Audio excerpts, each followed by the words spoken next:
you know what? Thank you, honey. Thank you for that. I gotta go change. She can To me, kind of feeling of it's so desecrated. That's the feeling of it. There's nothing really, I would say, attractive. Like I wouldn't recommend them to go up there. And so it was just an odd feeling, but also at the same time I was very experience of being blessed. I just felt blessed that I was somehow allowed to go up there, and then I was thinking this could be considered the greatest, most important place on the planet, right where I am, and it's just like nobody cares. That was an odd, strange feeling. The odd car was driving by. There was nobody, no pedestrians. It was like I was the only one out here who had any interest in where the Messiah was going to do his business. Anyway, there you go. That's one of my stories. That was a few months before we did the first festival. Well, seems like a good place for a moment of peace, huh? Yes. Well, this is a first of a sort because I haven't been here with a group before, and I didn't hear about any of our groups coming here to this spot before. Well, the question I'm hearing is it's a small question: who is the Messiah? But we would know it as that answer to the prayer, with the understanding that there was a fall from our place of grace, that this world and the worlds like this one are places where we would come as now the vocabulary gets difficult, but it's the exteriorization or the reflection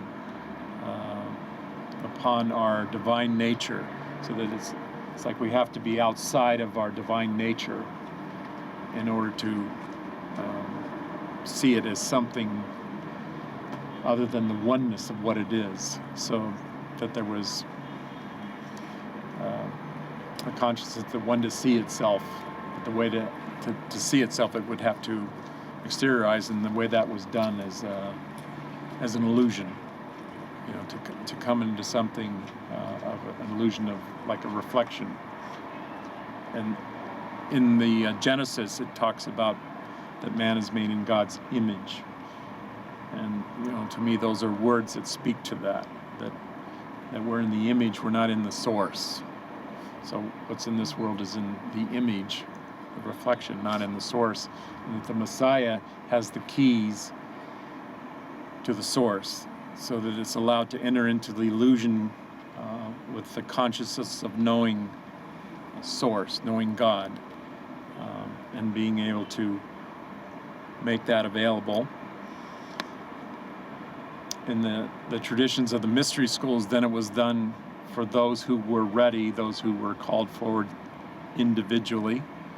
And then Jesus came in to offer a new grace, so none could be refused who seek the return, who seek the salvation. So that part of our realization is that we come from God, we come from the divine, and the awakening is I'm not in this world, I'm not in my divine place, I'm not in my home, and the search begins, and then there is one who comes forward holding those keys.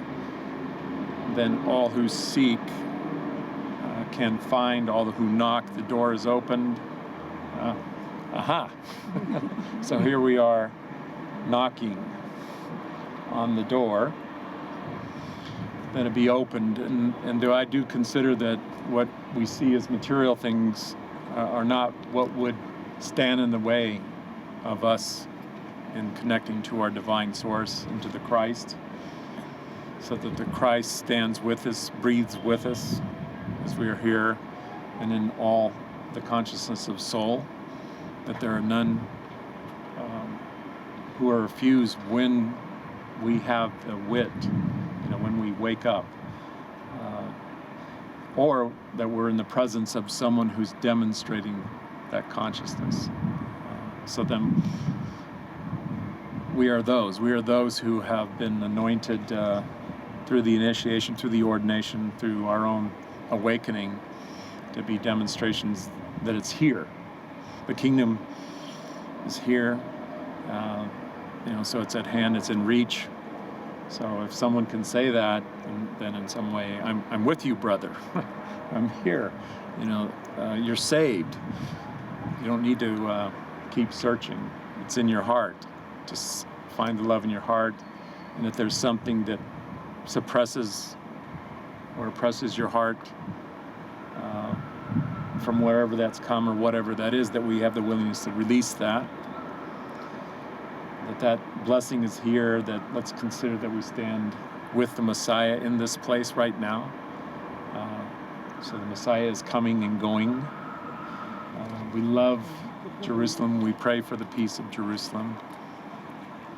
We are joined here spiritually with all those who have prepared the way and laid the foundation stones. There are many who did what was necessary so that we could come, to a time when, what needs to be released in the form of negativity, brother against brother,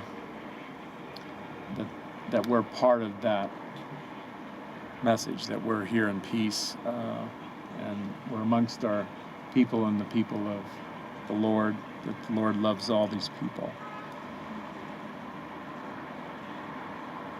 They wish